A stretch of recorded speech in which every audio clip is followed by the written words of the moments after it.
उम्मीद है क्यों किसी से तो इतनी करता है, क्या तुझे अपने कंधों पर भरोसा नहीं। माना कि बेहद मुश्किल कठिन रास्तों पर चलना होता है, पर अपनी मंजिल को पाना भी नामुमकिन नहीं। नागवार किसी के आगे हाथ फैलाना है, अब जो भी करना है वो खुद के दम पर करना है, अब जो भी करना है वो खुद के दम पर करना है। इन्हीं पंक्तियों के साथ नमस्कार, मैं जयती बेहरे आज आपके समक्ष एक भाषण प्रस्तुत करने जा रही हूँ, जिसका विषय है आत्मनिर्भर भारत, एक कदम आगे या पीछे। 12 मई 2020 को हमारे प्रधानमंत्री जी ने संपूर्ण देश को संबोधित किया था। उस संबोधन का मुख्य विषय था आत्मनिर्भर भारत अभियान। तो चलिए सबसे पहले समझते हैं कि ये अभियान है क्या। आत्मनिर्भर भारत एक ऐसा संकल्प है, एक ऐसा कदम है जिसमें भारत आयात पर अपनी निर्भरता को कम करेगा। आज हम जिन चीज़ों का आयात करते हैं, हम उन्हीं चीज़ों के सबसे बड़े निर्यातक बनेंगे। आपदा को अवसर में बदलने के लिए इस अभियान के अंतर्गत एक राहत पैकेज की घोषणा की गई थी, जिसका दावा ये था कि ये अभियान कोरोना महामारी संकट से लड़ने में एवं भारत की विश्व में एक आधुनिक पहचान बनाने में एक महत्वपूर्ण भूमिका निभाएगा।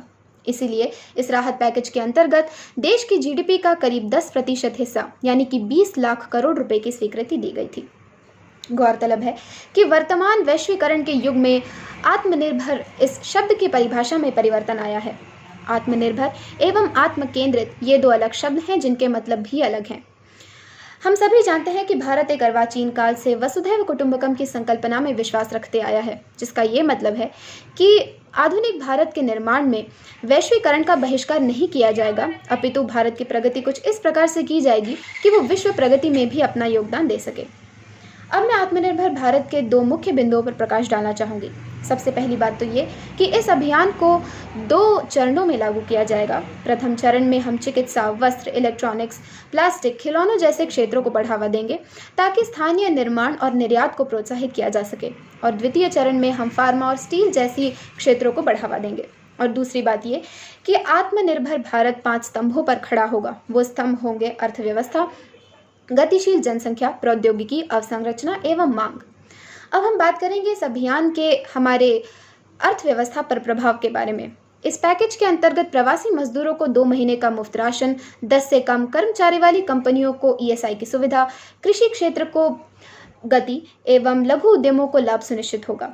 इस अभियान की सबसे बड़ी चुनौतियों में से एक है आयात प्रतिस्थापना एवं संरक्षणवाद। सन 1991 में उदारीकरण यानी कि लिबरलाइजेशन की शुरुआत ही इसीलिए की गई थी क्योंकि एक अंतर्मुखी आर्थिक मॉडल होने के कारण हमारी अर्थव्यवस्था में एक ठहराव था। चूंकि आत्मनिर्भर भारत भी स्थानीय निर्माण को बढ़ावा देता है, इसलिए 1991 के पहले वाली स्थिति वापस से बन जाना संभव है। ये सभी बातें सिर्फ अभी सिद्धांतों में कही गई है और इसका अभियान के साथ में व्यावहारिक पुष्टिकरण नहीं हुआ है। संक्षेप में कहें तो लोकल, वोकल एवं ग्लोबल के सिद्धांतों पर चलने वाला ये अभियान का उद्देश्य सिर्फ ये होगा कि 137 करोड़ भारतवासियों को आत्मनिर्भर बनाया जा सके, ताकि वे लोग कदम से कदम मिलाकर संकट की स्थिति में एवं इस देश के निर्माण में अपना महत्वपूर्ण योगदान दे सके। धन्यवाद। जय हिंद, जय भारत।